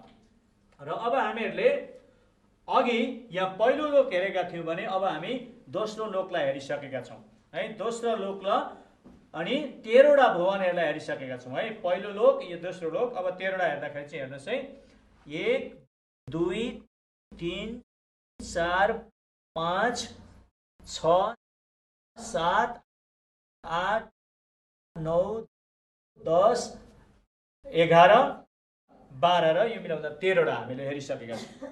र अब हामी त्यो अक्षर ब्रह्मदेखि माथि जुन दोस्रो लोक कटेर अब हामी तेस्रो लोकमा हामी यहाँ प्रवेश गर्दैछौँ। यो माथि देख्दै हुनुहुन्छ तपाईँले यहाँ एकदम नै एउटा सुनौलो सहर अनन्तको राज्य वा परमधाम भनेर यहाँ लेखिएको छ। र अब यो 14औं स्थानमा हामीले हेर्दैछौँ। पहिलो लोक दोस्रो लोक हामीले हेरिसक्यौँ र 13वटा भुवनहरू हेरिसक्यौँ र अब तेस्रो लोक अनि 14औं भुवनलाई हामी हेर्दैछौँ। यो चाहिँ अनन्तको राज्य वा परमधाम हो। र यो अनन्तको राज्यमा चाहिँ वैदिक धर्मशास्त्रको तेजोबिन्दु उपनिषदको आधारमा के भनेको छ भने परमात्मा परम ज्योति परम धाम परागति सर्व वेदान्त सारोहम सर्वशास्त्र सुनिश्चित र चिदादित्यम किशोराङ्गम परे धाम्नि विराजितम तत्पदम दर्शितमेन तस्मै श्री गुरुवे नमः। र यो चाहिँ अनन्त अनन्त कालदेखि यो परमधाम चाहिँ छँदैछ र त्यहाँ चाहिँ त्यो परमधामको बिचमा चाहिँ पूर्ण परमात्मा पारब्रह्म परमेश्वर बसेको छ र त्यसका वरिपरि चाहिँ 12,000 आत्माहरू बसिरहेका छन् भन्ने अक्षरातीतको परिचय छ। र जब यो तलका दोस्रो लोक र 13वटा लोकहरू विश्व ब्रह्माण्डको सृष्टि नहुँदाखेरि यो धाम चाहिँ छँदै थियो र त्यो पूर्ण परमात्मा पारब्रह्म पनि थियो र ती 12,000 आत्माहरू पनि थिए। तर यो तलको कुनै पनि अरू धामहरू अरू लोकहरू भुवनहरू केही पनि थिएन, यो सबै सृष्टि नै भएको थिएन। अनि त्यहाँ चाहिँ अनन्तसम्म त्यो रहिरहने त्यो धाम चाहिँ त्यहाँ थियो र त्यहाँ भएका ती 12,000 आत्माले चाहिँ के गर्थे अरे भने त्यो पूर्ण परमात्मा पारब्रह्मको कथा सुनिरहन्थे र त्यो पूर्ण परमात्मा पारब्रह्मले चाहिँ रात दिन तिनीहरूलाई कथा सुनाउँदथ्यो अनि त्यो कथालाई श्रवण गरेर नि उनीहरू चाहिँ जीवित भइरहन्थे। र त्यतिखेर यो सुतिरहेको अक्षर ब्रह्म पनि यहाँनिर गएर बसेर त्यो कथा त्यो सुनिरहन्थ्यो। यो पनि त्यही ठाउँमा बसिरहेको थियो र ती 12,000 आत्मालाई त्यो पारब्रह्मले कथा सुनाउँदा एक दिन यस्तो कथा सुनायो अरे कि एउटा यस्तो ब्रह्माण्ड पनि हुन्छ, त्यहाँ मानिसहरू जाति जातिका मानिसहरू हुन्छन्, धेरै भाषाहरू बोल्ने मानिस हुन्छन्, त्यहाँ जन्मिनु पर्छ, त्यहाँ मर्नु पर्छ, त्यहाँ लडाइँ हुन्छ, त्यहाँ झगडा हुन्छ, त्यहाँ अत्याचार हुन्छ, त्यहाँ हिंसा हुन्छ, त्यहाँ निन्दा हुन्छ, त्यहाँ दिन हुन्छ, त्यहाँ राति हुन्छ र त्यहाँ विभिन्न प्रकारको पाप अधर्म असत जड हुन्छ। त्यस्तो किसिमको पनि ब्रह्माण्ड छ भनेर त्यो पारब्रह्मले कथा सुनाउँदा ती 12,000 आत्माले चाहिँ त्यो ब्रह्माण्डलाई हामी हेर्छौँ भनेर भने। उनीहरूलाई उल्टा लाग्यो, किनभने त्यहाँ चाहिँ शान्ति थियो, आनन्द थियो, सुख थियो, सधैँभरि त्यहाँ कुनै अधर्म केही थिएन, सधैँभरि कथा सुनेर ती 12,000 आत्मा बसिरहन्थे। र जब त्यो उल्टा कुरा सुनेपछि चाहिँ उनीहरूले एकदम नै हेर्ने तृष्णा गरे र त्यो तृष्णा गरेपछि त्यो पूर्ण परमात्मा पारब्रह्मले ती 12,000 आत्मालाई भन्छ, ठिकै छ तिमीहरू हेर्छौ भने म त्यो ब्रह्माण्डलाई देखाउँदछु, तर त्यो ब्रह्माण्डमा म तिमीहरूलाई पठाउनु भन्दा अगाडि मैले एउटा कुरो तिमीहरूलाई चेतावनी दिनुपर्दछ। त्यो चाहिँ के हो भने तिमीहरूको हृदयमा म सुख भन्ने कुरालाई एउटा स्थापना गरेर राखिदिन्छु र जब तिमीहरू संसारमा त्यो मर्ते मण्डलमा गएर त्यतिखेर तिमीले त्यो दुःखमय असत जडले भरिएको संसारलाई हेर्दछौ, त्यो हेर्दा तिमीहरूले सधैँभरि नै सुख खोजिरहेको हुन्छ अनि सुख पाउनका लागि तिमीले बडो परिश्रम गर्छौ, धन कमाउँछौ, मान कमाउँछौ, विद्या बुद्धि विभिन्न गर्छौ, तर पनि तिमीलाई त्यहाँ सुख हुँदैन। र किन तिमीहरू सुख नभइकनै मर्नुपर्छ। अनि किन सुख हुँदैन भन्दा चाहिँ त्यो चाहिँ दुःखमय असत जडले भरिएको संसार हो र त्यसले गर्दाखेरि सुख पाउनको निम्ति तिमीहरू फेरि फर्केर यही अनन्तको परमधाममा आउनुपर्छ। ल त्यसकारणले गर्दा त्यो कुरो चाहिँ तिमीले नबिर्सिनु। जब जब तिमीहरूको हृदयमा सुखको विचार आउँछ तब तिमीहरू चाहिँ यो धामलाई याद गर्नु, मलाई याद गर्नु है भनेर त्यो पूर्ण परमात्मा पारब्रह्मले ती 12,000 आत्मालाई भनेपछि अनि यो अक्षर ब्रह्मलाई बोलाएर भन्छ अक्षर ब्रह्म अब तँ गएर यो स्थानमा गएर सुत र तैँले सुतेर जब जे सपना देख्छस् अनि त्यो सपनामा चाहिँ म यी 12,000 आत्मालाई पठाउँछु र तिनीहरूले त्यो असत जड र दुःखले भरिएको संसारलाई हेर्ने छन् भनेर अनि त्यो अक्षर ब्रह्मलाई भनेपछि अनि यो अक्षर ब्रह्म चाहिँ यहाँ आएर सुतेर अनि त्यसले सपना देखेपछि यी तलका अरू 12वटा लोकहरू भएको कुराहरू वैदिक धर्मशास्त्रले भन्दछ। अनि यो अनन्तको जो राज्य वा परमधाम छ यो चाहिँ आदिकालदेखि नै थियो र अहिले पनि छ अनि भविष्यमा पनि भइरहन्छ र यही धामलाई प्राप्त गर्नु नै सबै मानिसको विचार हो र सबै मानिसको लक्ष्य हो भनेर चाहिँ अक्षरातीतको परिचयले भन्दछ। र अब हामीहरूले के गर्यौँ भने अब यो अनन्तको राज्य तपाईँहरूले माथि त्यहाँ प्रभु येशूलाई पनि देख्दै हुनुहुन्छ, त्यहाँ तल धेरै हजारौँ मानिसहरूलाई देख्दै हुनुहुन्छ र यो अनन्तको राज्य हामीले हेरिसक्यौँ। र अब हामीहरूले पृथ्वीदेखि लिएर गएर हामीहरूले त्यो अनन्तको राज्यसम्म हेऱ्यौँ र तीनतिर लोकलाई पनि हेऱ्यौँ र 14वटा भवनलाई पनि हेऱ्यौँ। अब हेर्नुहोस्, पहिलो लोक, दोस्रो लोक, तेस्रो लोक माथि देख्दै हुनुहुन्छ तपाईँहरूले। र अब तीनतिर लोक 14 भवन हेर्नुहोस्, 1 2 3 4 5 6 7 8 9 10 11 12 13 14 तीनतिर लोक 14 भवनको वर्णनलाई तपाईँहरूले छोटकरीमा हेर्नुभयो र तीनतिर लोक 14 भवन भने अब हामीले एउटा प्रश्न हुन सक्दछ कि यो तीनतिर लोक 14 भवनको वर्णन चाहिँ कसले सर्वेक्षण गर्यो त, हैन, कसले चाहिँ यो कुरो पत्ता लगायो त भनेर हामीलाई एउटा प्रश्न हुन सक्दछ। तपाईहरू कतिले सुन्नु भएको छ यो पृथ्वीमा एउटा कबीर पन्थ पनि छ, सुन्नु भएको छ कसैले? कबीर पन्थ, कबीर गुरु भनेर सुन्नु भएको छ, कबीर धर्म भनेर सुन्नु भएको छ, यहाँ एकजनाले सुन्नु भएको रहेछ है। र त्यो कबीर भन्ने गुरु चाहिँ एकदम नै विद्वान व्यक्ति थियो अनि त्यसले चाहिँ 4 वेद, 18 पुराण, 227वटा उपनिषद, 5वटा गीता र महाभारत अनि त्यसरी कुरान र बाइबल पनि त्यसले पढेको थियो भन्ने धेरै मान्छेको विचार छ। अनि त्यो कबीरले चाहिँ भन्यो र हामीहरूले अनन्त जीवन पाउने हो भने चाहिँ त्यो अनन्तको परमधाममा जानुपर्छ, त्यहाँ पुगेपछि मात्रै हामीहरूले अनन्त जीवन पाइन्छ। किनभने त्यहाँ पुगिएन भने चाहिँ यो सबै 13वटा भवन र दोस्रो लोक चाहिँ यो अक्षर ब्रह्मले देखेको सपना हो, सपनामय जगत हो, हामी नष्ट हुन्छौँ। त्यसले गर्दाखेरि चाहिँ हामीले त्यो सपनामय जगतलाई कटेर अनन्तको धाममा जानुपर्छ भनेर चाहिँ उसले वेद पढेर, पुराण पढेर, उपनिषद पढेर, गीताहरू पढेर अनि अरू हरेक धर्मशास्त्र पढेर जान्यो र उसले यो पृथ्वीमा के गर्यो भने तपस्या सुरु गर्यो। त्यो कबीर गुरुले तपस्या सुरु गरेर धेरै दिन तपस्या गरेपछि त्यसको आत्मा चाहिँ निस्केर, शरीर चाहिँ यही छ, त्यसको आत्मा चाहिँ निस्केर यमलोक, इन्द्रलोक, ब्रह्मलोक, शिवलोक, वैकुण्ठलोक, 7 शून्य, आद्यकरण, अष्टावरक अनि गोलकधाम, सुमङ्गला शक्ति, काल निरञ्जन, 4 वेद, अक्षर ब्रह्म भएर यो अक्षर ब्रह्मसम्म कबीरको आत्मा चाहिँ आइपुग्यो। यहाँसम्म आइपुगेर अनि उसले ल यो अक्षर ब्रह्म भनेको चाहिँ यही रहेछ र यो यहाँ सुतिरहेको रहेछ र यसले देखेको सपना चाहिँ यो सपनामय जगत हो भनेर पत्तो लगाएर अब म यो धाममा जान्छु भनेर त्यो कबीरको आत्मा धेरै दिनसम्म यो ठाउँमा बसेर त्यहाँ जान प्रयास गर्दा पछि यहाँबाट आकाशवाणी आयो र आकाशवाणी भने हे कबीर, जो मर्त्यमय पृथ्वीबाट त यहाँ आउन खोज्दैछस् त त्यस प्रकारले यहाँ आउन सक्दैनस् र यदि त यो लोकमा आउने हो भने यहाँबाट पठाएको व्यक्ति नै तल पृथ्वीमा छ, त्यसलाई गएर खोज्नु र भेट्नु र त्यसलाई विश्वास गर्नु। त्यसैले तिमीलाई यो 3 त्रिलोक र 13 भवन कटाएर यो अनन्तको धाममा ल्याउने छ, तिमी चाहिँ त्यसै यहाँ आउन सक्दैनौ भनेर माथिबाट आकाशवाणी भएपछि अनि त्यो कबीरको आत्मा चाहिँ फर्केर यहाँ आएर अनि आफ्ना चेलाहरूलाई भन्यो, लौ मद्वारा चाहिँ त्यो अनन्तको धाममा तिमीहरू पुग्न सक्ने रहेनछौ र त्यो अनन्तको धाममा पुर्याउने चाहिँ त्यही अनन्तको धामबाट आएको यहाँ व्यक्ति छ अरे र त्यसलाई खोजेर भेट्नुपर्छ र त्यसैले मात्रै त्यहाँ पुर्याउँछ भनेर मलाई आकाशवाणी भएर म फर्केर आएँ, अब तिमीहरूले मलाई नपछ्याउनु भनेर ऊ कबीर गुरु चाहिँ त्यहाँबाट अन्तर ध्यान भयो र अनि त्यसका चेलाहरू चाहिँ अहिले त्यसै पृथ्वीमा तितर बितर भएर बसिरहेका छन् भन्ने त्यस अक्षरातीतको वर्णनको विचारहरू छ। र त्यो कवीर गुरुले यी लोकहरूलाई पत्तो लगायो, तर उसले पत्तो लगाउन चाहिँ त्यो आत्मामा सर्वेक्षण गर्न मात्रै होइन, उसले त्यो आत्मामा सर्वेक्षण गर्नुभन्दा अगाडि चाहिँ उसले सबै धर्मशास्त्र पढेको थियो। अनि यी सबै लोकको एक एक लोकलाई धर्मशास्त्रले के भनेको छ भनेर उसले पत्तो लगाएपछि अनि उसले तपस्या गर्दै धर्मशास्त्रको आधारमा त्यसको आत्मा त्यहाँ पुगेको थियो भन्छ। अब तपाईँहरूले देख्नुभयो तीनतिर लोक 14 भुवनको वर्णन चाहिँ कस्तो प्रकारको रहेछ भनेर। त अब म तपाईँहरूलाई यो सबै तीनतिर लोक 14 भुवनको परिपूर्णता चाहिँ पवित्र धर्मशास्त्र बाइबलले कसरी गरेको छ भन्ने कुरा अब म देखाउन चाहन्छु है।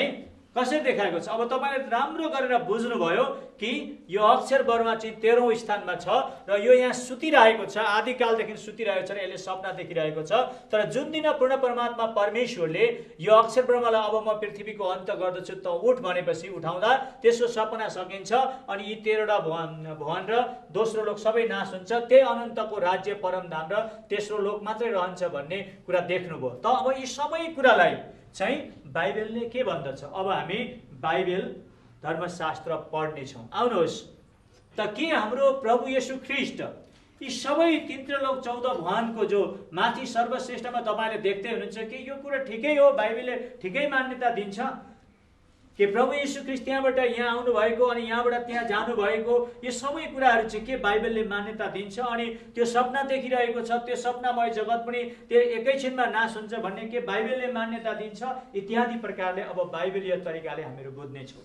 किनभने हामीले देख्यौँ पृथ्वीदेखि लिएर अक्षर ब्रह्मसम्म चाहिँ सपनामय जगत रहेछ अनि जुन दिन त्यसको सपना टुट्छ सबै नाश भइहाल्छ, हराइहाल्छ भनेर भन्छ भने अब त्यसो भए यी सबै आत्माहरूको बारेमा चाहिँ के हुने हो त अब हामी बाइबलीय प्रकारले हेर्नेछौँ। र हजुरहरूले मलाई पवित्र धर्मशास्त्र बाइबल पढेर सुनाइदिन सक्नुहुन्छ। अब पहिलो तीनतिर लोकको बारेमा हेरौँ। दोस्रो कोरिन्थी 12 अध्यायको 2 पद कसरी पढिदिनुहोस्।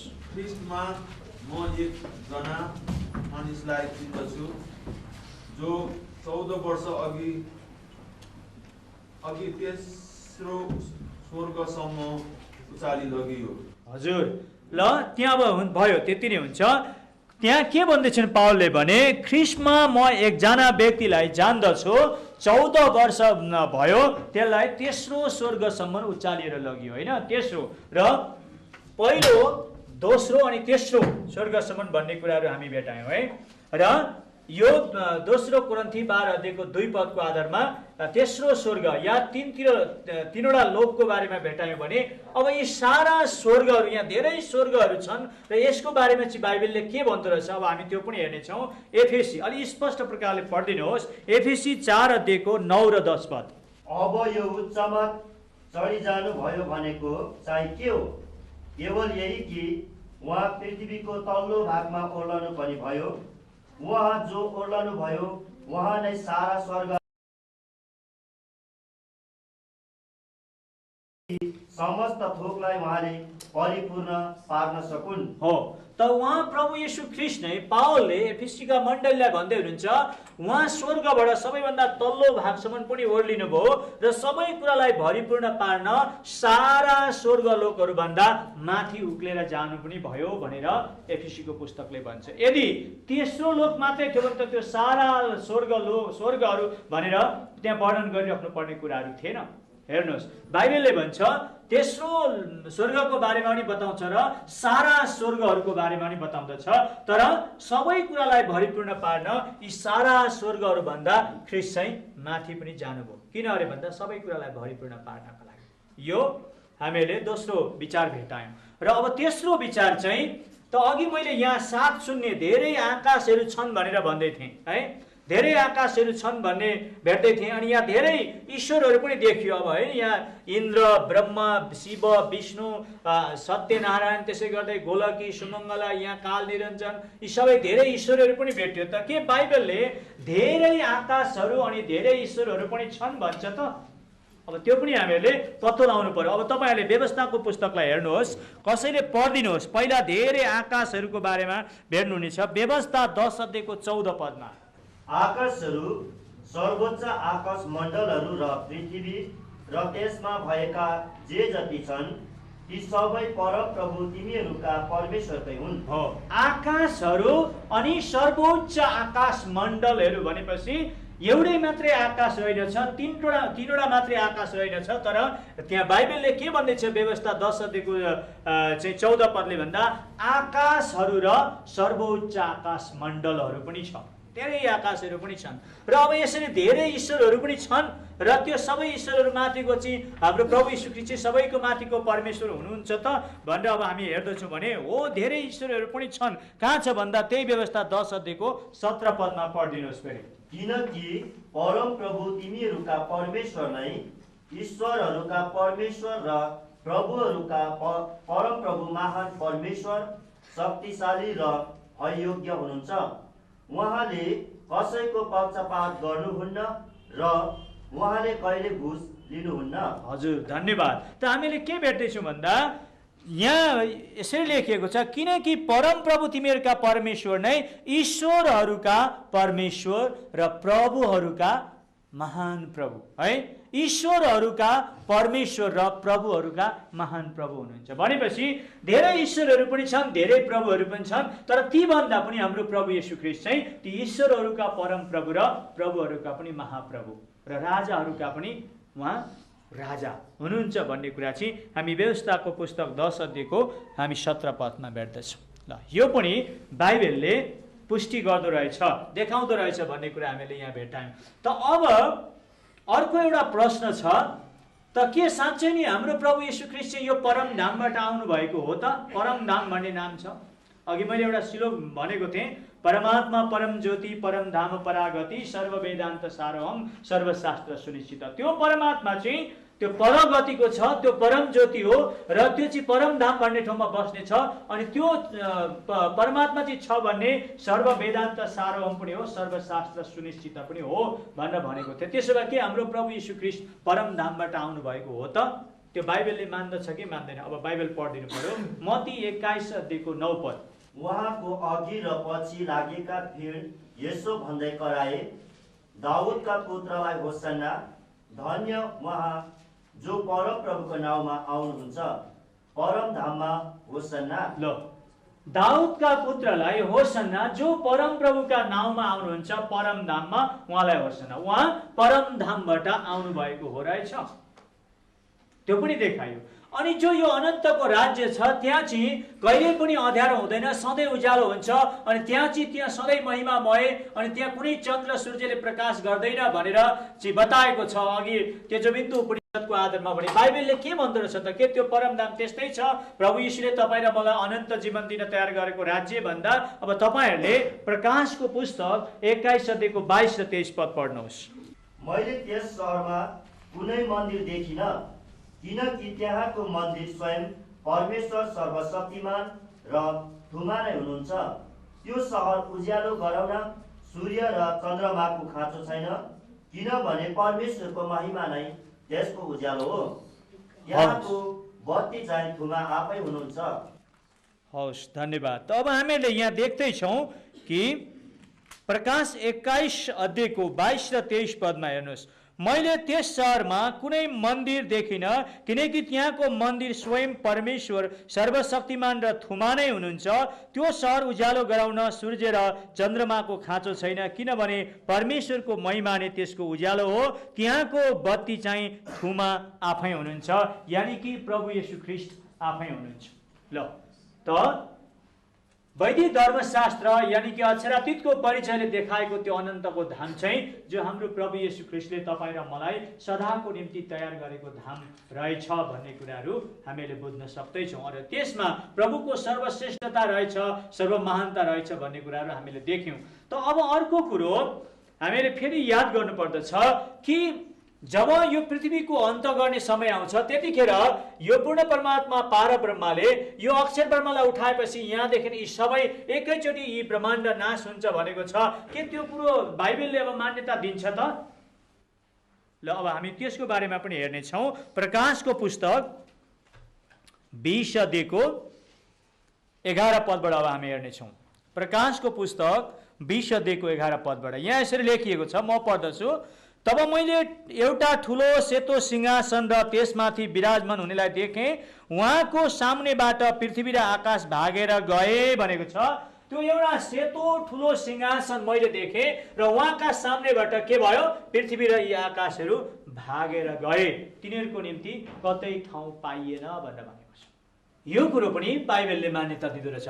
त्यसो भए अब यहाँ भनेको छ सपनामय जगत, यो सपना जस्तै हो र यो चाहिँ एकै सपनामय जगत। जब त्यो अक्षर ब्रह्म उठ्छ, यो सपना जस्तै सबै टलेर जान्छ भनेर अघि अक्षरातीतको परिचयले बतायो भने अब बाइबलले त्यो कुरो मान्यता दिन्छ कि दिँदैन त? भनेर जब हामी हेर्छौँ भने बाइबलले त्यो कुरालाई पनि मान्यता दिएको हामी पाउँदछौँ। अब तपाईँहरूले भजन सङ्ग्रहको पुस्तक 73 अध्यायलाई हेर्नुहोस्। ल 73 को 20 पदमा म पढ्दछु। तिनीहरू बिहान बिउजिँदा सपना जस्तै टली जान्छन्, हे परम प्रभु तपाईँ बिउजिँदा तिनीहरूलाई कल्पना झैँ तुच्छ ठान्नुहुन्छ भनेर भनेको छ। तिनीहरू बिउजिँदा सपना जस्तै टली जान्छन् र हे परम प्रभु तपाईँ बिउजिँदा तिनीहरूलाई कल्पना झैँ तुच्छ ठान्नुहुन्छ भन्ने कुरा भएपछि चाहिँ अब यो कुरामा साँच्चै नै त्यो सपनामय जगत रहेछ। जब परमप्रभुले त्यसलाई बिउज्याउनुहुन्छ ती सबै चिज सपना जस्तै टली जान्छन् र त्यो सबै कल्पना जस्तै तुच्छ हुँदो रहेछन् भनेर भजन सङ्ग्रह 73 अध्यायको यहाँ 20 पदले भनेको छ। अब हामी अयुबको 20 अध्यायको 8 पदलाई पनि हेर्नेछौँ। ल यहाँ म पढ्दछु।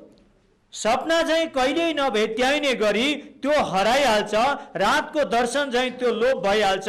त्यसलाई देख्ने आँखाले फेरि त्यसलाई कहिले देख्ने छैन, त्यसको ठाउँले त्यसलाई कहिल्यै पनि हेर्ने छैन भनेको छ। र यो सपना चाहिँ सबै हराइहाल्छ र यो दुष्टको राज्य जो सपनामय जगत छ यो रहँदैन बाइबलले बताउँदछ।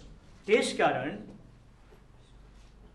आज प्रभु येशू ख्रीष्ट यो संसारमा आएर उहाँले हामीलाई के भन्दै हुनुहुन्छ भने, हे सबै थाकेका र बोझले दबिएका हो, म कहाँ हो, म तिमीहरूलाई अनन्तको विश्राम दिनेछु। बाटो सत्य र जीवन म हुँ, मदेखि बाहेक कोहीद्वारा पनि तिमीहरू पिता कहाँ जान सक्दैनौ। तिमीहरूले स्वर्गमनि पृथ्वीमा मानिसहरूको बीचमा अर्को कुनै पनि मुक्तिदाता पाउने छैनौ। केवल त्यो अनन्तको राज्यमा प्रवेश गर्ने चाहिँ प्रभु येशू ख्रीष्ट मात्रै हुनुहुन्छ भनेर पवित्र धर्मशास्त्र बाइबलले हामीलाई बताउँदछ। र त्यसकारणले गर्दा आज मानिसहरूले यो 3 त्रिलोक 14 भवनको महान रहस्यलाई नबुझेको कारण यी विभिन्न प्रकारका सपनामय जगतमा भएका यी भगवानहरू, यी देव देवताहरूलाई मानेर मानिसहरू बसिरहेका छन्। तर एक दिन त्यो अक्षर ब्रह्म जब उठ्नेछ, त्यसलाई पूर्ण परमात्मा परमेश्वरले उठाउनु हुनेछ, त्यतिखेर त्यो सपनामय जगत सबै टलेर जान्छ र एउटै त्यो सेतो सिंहासन मात्रै रहन्छ भनेर भनेको छ। दोस्रो लोक अनि 13वटा भुवनहरू सबै सपना झैँ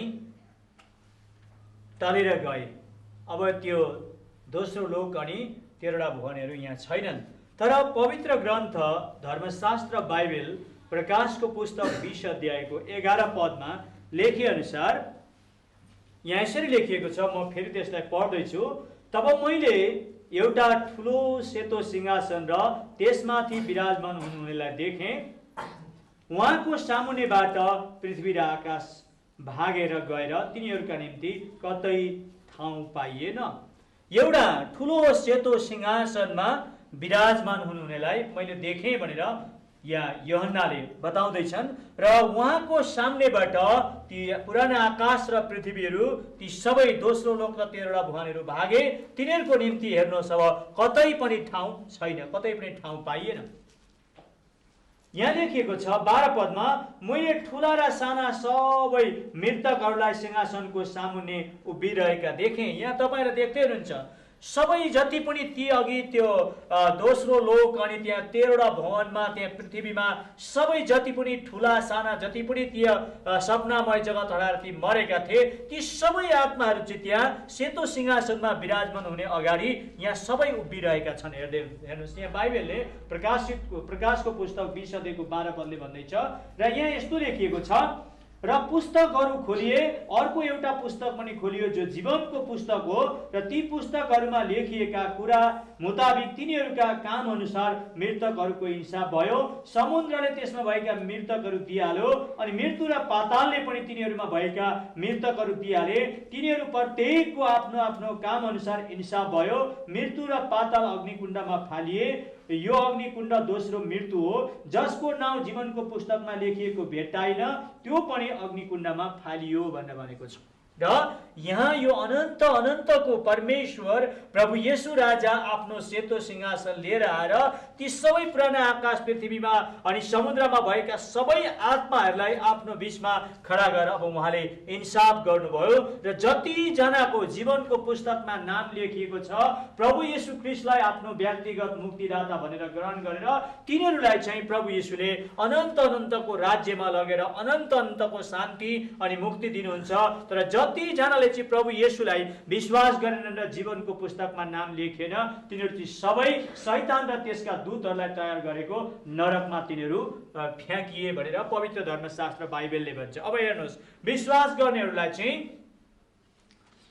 प्रकाश 21 अध्यायको 1 पदबाट म पढ्दछु।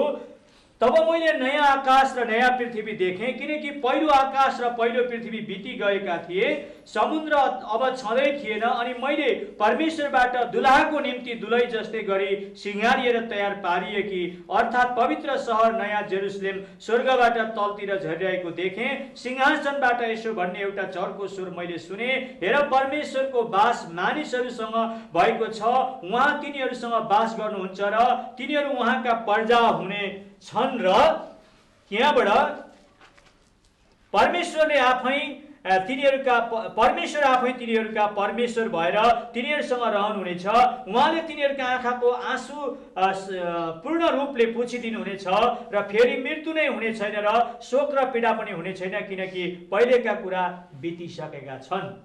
अब जति पहिलेका कुराहरू ती सबै बितिसके, अब उहाँलाई विश्वास गर्नेहरूका आँखाका आँसु सम्पूर्ण रूपले पुछिदिनु भयो। अनि परमेश्वर चाहिँ मानिससँग र मानिस चाहिँ परमेश्वरसँग भए र अनन्त अनन्तको जो हामीहरूको निम्ति तयार गरिएको दुलहा नयाँ जेरुसलेममा सबै विश्वास गर्नेहरू चाहिँ प्रभु येशूसँग सम्मिलित भएर अनन्तको राज्यमा सधैँ हाँसी खुसी शान्ति आनन्द हुँदै प्रवेश पाए। तर विश्वास नगर्नेहरू चाहिँ के भयो भन्दा मत्तीको पुस्तक 25 अध्यायमा लेखिएको छ, हजुरहरू पनि पढ्न सक्नुहुन्छ। 25 अध्यायको 41 पदबाट म पढ्दछु। त्यसपछि उनले देब्रेपट्टिका मानिसहरूलाई भन्नेछन्, श्रापित मानिस हो, मबाट दूर हो र दियाबल्स र त्यसका दूतका लागि तयार गरिएको अनन्तको आगोमा जाओ भनेर भनेको छ। जतिले इन्साफ गर्दाखेरि प्रभु यीशुलाई विश्वास नगरेका तर त्यो सपनामय जगतमा त्यो दुष्टैका आत्मिकी सेनाहरूलाई उनीहरूले नि भगवान मानेर चाहिँ उनीहरूलाई नि देवदेवता मानेर चाहिँ तर जीवनका दाता परमेश्वरलाई चाहिँ विश्वास नगरेको कारण जब इन्साफ हुन्छ, जब त्यो सपनामय जगत खत्तम हुन्छ, सबै ती पुराना कुराहरू नष्ट हुन्छन्, जब सबै मरेका मानिसहरू यसरी प्रभुको अगाडि आउँदाखेरि चाहिँ अनि प्रभुले ती विश्वास नगर्नेहरूलाई चाहिँ भन्नुहुन्छ, दुष्ट मानिस हो, शैतान र त्यसका दूतको निम्ति तयार गरेको नरकमा तिमीहरू जाओ भनेर तिनीहरू नरक पठाउनुहुन्छ। अनि त्यतिखेर ती अविश्वास गर्नेहरू चाहिँ सबै नै नरकमा अनन्त कालको निम्ति जलिदिन्छन्। पवित्र ग्रन्थ बाइबलले भन्छ, जसरी परमेश्वरको राज्यमा हामी अनन्त अनन्तसम्म शान्ति अनि मुक्ति अनि आनन्द पाउँदछौँ र त्यसै गरेर नरकमा जाने आत्माहरू पनि अनन्त अनन्त कालसम्म तडपिराख्नुपर्छ, दाना किटिराख्नु पर्दछ। अनि त्यहाँको तडपिने कुराको चाहिँ अन्त हुँदैन भनेको छ। त्यसकारण आज मैले जो यो 3 लोक 14 वनको वर्णन देखाएर अनि अन्त्यमा सपनामय जगत नष्ट भएर जब परमेश्वरको सेतो सिंहासनमा देखियो, सेतो सिंहासन र त्यसमा विराजमान हुनेलाई देखियो र उहाँको अगाडि सबै ठुला साना मरेका यसरी भेला भएर अनि जतिले प्रभु यीशुलाई विश्वास गरेका थिए तिनीहरू सबैको अन्तिम हिंसा भएर तिनीहरू परमेश्वरको राज्यमा पसे र जतिले विश्वास गरेका थिएनन् ती नरकमा गए। र म यही भन्न चाहन्छु, हजुरहरूले जतिले प्रभु यीशुलाई विश्वास गर्नुभयो यो चाहिँ एकदमै असल काम गर्नुभयो, किनभने प्रभु येशू ख्रीष्ट चाहिँ त्यो 3 लोक 14 भुवनको सबैभन्दा माथिल्लो ठाउँबाट संसारका पापी मानिसलाई उद्धार मुक्ति दिन आउनु भएको हो र सबै कुरालाई परिपूर्ण पार्नका लागि उहाँ त्यो पृथ्वीदेखि लिएर गएर माथिसम्म सबै कुरालाई भरिपूर्ण पार्न सारा स्वर्गहरू पनि छेचुलेर जाने उहाँ नै हुनुहुन्छ।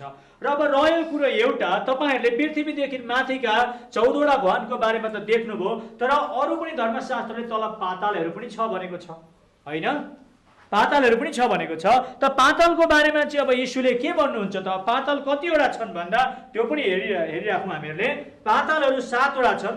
पहिलो चाहिँ अतल भन्छ, दोस्रो बितल भन्छ, तेस्रो सुतल भन्छ, चौथो तलातल भन्छ, पाँचौं महातल र छैटौं चाहिँ रसातल अनि सातौं चाहिँ पाताल भन्छ। र यी पातालहरू पनि के छन् भने 7 वटा छन् र यो पातालहरूको बारेमा चाहिँ बाइबलको विचार के छ? अब हाम्रो प्रभु येशू ख्रीष्ट चाहिँ पृथ्वीदेखि माथि तेस्रो लोक अनि ती 14 वटा भुवनमाथि पनि ख्रीष्टले अधिकार गर्नुभएको रहेछ।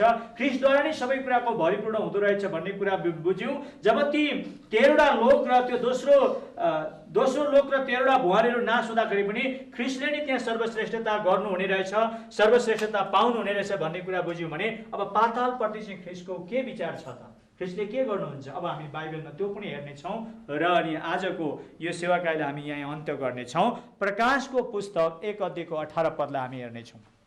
यहाँ लेखिएको छ, जीवित चाहिँ म नै हुँ, म मरेको थिएँ, हेर म सदा सर्वदाको निम्ति जीवित छु अनि मृत्यु र पातालका साँचाहरू मसित छन्। ल, मृत्यु र पातालका साँचाहरू पनि कोसँग छ?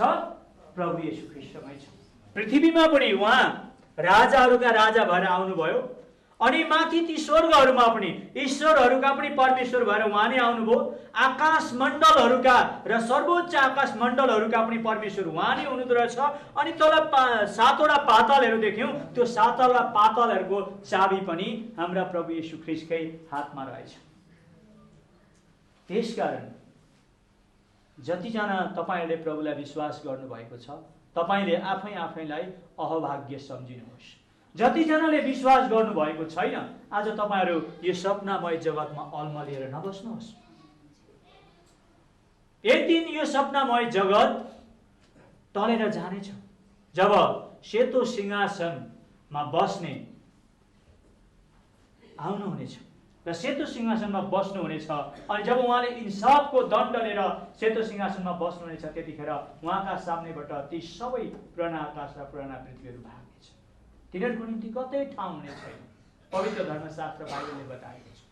तर प्रभु येशूले के भन्दै हुनुहुन्छ भने त्यो सबै कुरालाई त्यागेर यदि कसैले प्रभु येशू ख्रीष्टलाई विश्वास गर्दछ भने योन्नाको पुस्तकमा लेखिएको छ 14 अध्यायलाई हामी हेर्नेछौँ।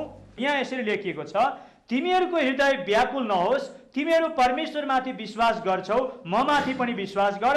मेरा पिताको घरमा बस्ने ठाउँहरू धेरै छन्, त्यसो नभए के म तिमीहरूलाई भन्ने थिएँ र कि तिमीहरूका निम्ति ठाउँ तयार पार्न म गइरहेछु। अनि गएर मैले तिमीहरूका निम्ति ठाउँ तयार पारेपछि म फेरि आउनेछु र तिमीहरूलाई म कहाँ लैजानेछु र जहाँ म छु त्यहाँ तिमीहरू हुनेछौ, जहाँ म गइरहेछु तिमीहरू त्यहाँ जाने बाटो चिन्नेछौ। 6 पदमा भन्नुभएको छ, बाटो सत्य र जीवन म हुँ, मदेखि बाहेक अरू कोहीद्वारा पनि पिता कहाँ जान सक्दैन।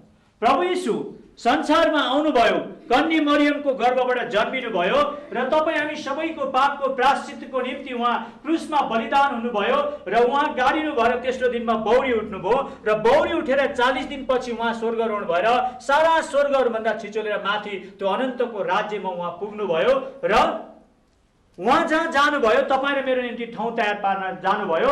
उहाँ ठाउँ तयार पारिसकेपछि फेरि उहाँ हामीलाई लिन आउनुहुनेछ अनि हामी उहाँबाट जानेछौँ र अनन्त अनन्तको राज्यमा गएर हामी भव्य प्रवेश पाउनेछौँ र अनि अनन्त अनन्तको शान्ति आनन्दलाई हामीले प्राप्त गरेर परमेश्वरका छोराछोरी र परमेश्वरका सन्तान भएर हामी रहनेछौँ।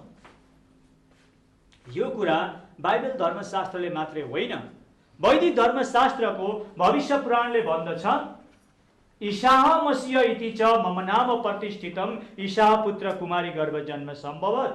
त्यसको अर्थ त्यो ईसा मसीह भन्ने व्यक्ति चाहिँ यो पृथ्वीमा मौ भन्ने नाममा स्थापना हुन्छ र त्यो चाहिँ कन्याको गर्भबाट जन्मिने सम्भव छ है भनेर भविष्य पुराणको प्रतिसर्ग पर्वको तेस्रो खण्डले पनि बताउँदछ। त त्यो को भन्दा प्रभु येशू ख्रीष्ट हुनुहुन्छ।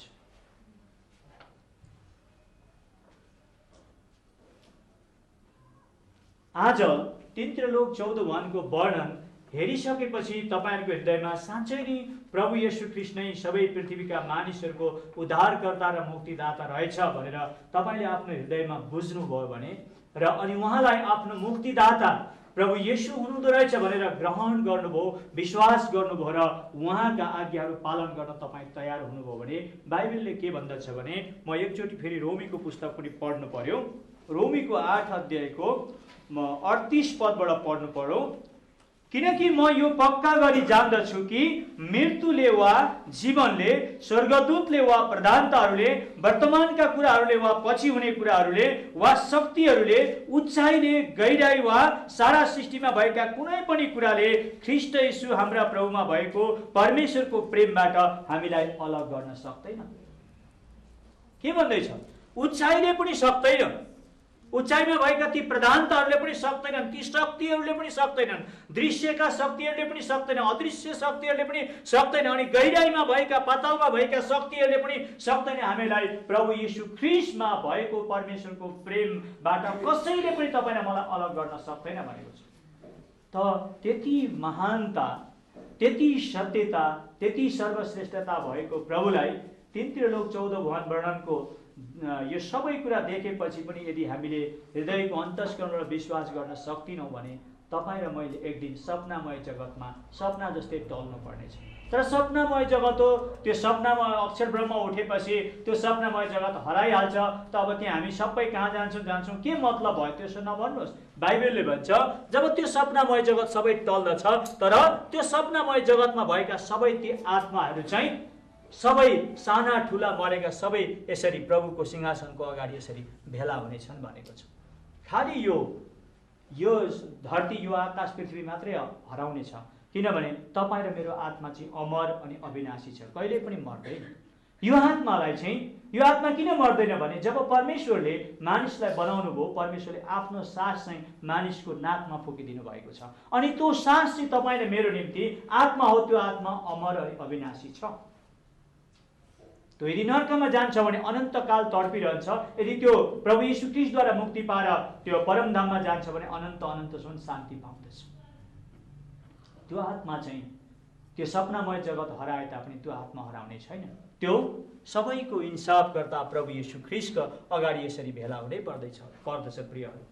त्यस कारण गर्दा म हजुरहरूलाई यही बिन्ती गर्न चाहन्छु कि प्रभु यीशु ख्रीष्ट उहाँ परमेश्वरको पुत्र हुनुहुन्छ।